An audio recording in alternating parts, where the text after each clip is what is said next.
हे कृष्ण प्रेमियों, आज की कहानी का शीर्षक है परख। किसी जंगल में एक संत महात्मा रहते थे।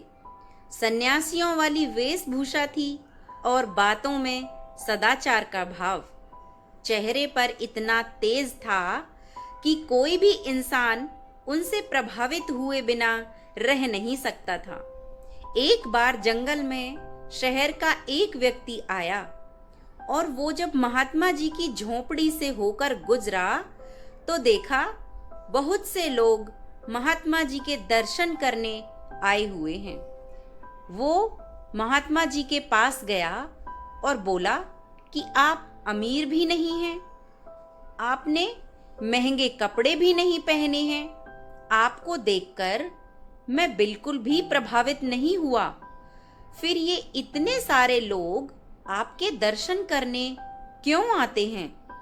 महात्मा जी ने उस व्यक्ति को अपनी एक अंगूठी उतार के दी और कहा कि आप इसे बाजार में बेचकर आएं और इसके बदले एक सोने की माला लेकर आना।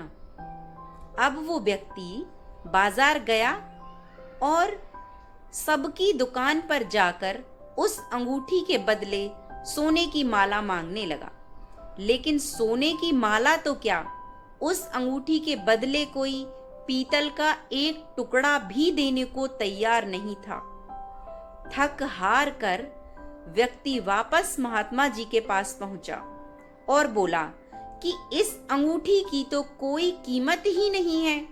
महात्मा जी मुस्कुराए और बोले कि अब इस अंगूठी को पीछे वाली एक गली में सुनार की दुकान पर ले जाओ। व्यक्ति जब सुनार की दुकान पर गया तो सुनार ने एक माला नहीं बल्कि 5 माला अंगूठी के बदले देने को कहा। व्यक्ति बड़ा हैरान हुआ कि इस मामूली सी अंगूठी के बदले कोई पीतल की माला देने को तैयार नहीं हुआ था। लेकिन ये सुनार कैसे 5 सोने की माला दे रहा है इसी अंगूठी के बदले? व्यक्ति वापस महात्मा जी के पास गया और उनको सारी बातें बताईं। महात्मा जी बोले कि चीजें जैसी ऊपर से दिखती हैं अंदर से वैसी ही नहीं होती। ये कोई मामूली अंगूठी नहीं है बल्कि ये एक हीरे की अंगूठी है जिसकी पहचान केवल जौहरी सुनार ही कर सकता था। इसलिए वह 5 माला देने को तैयार हो गया।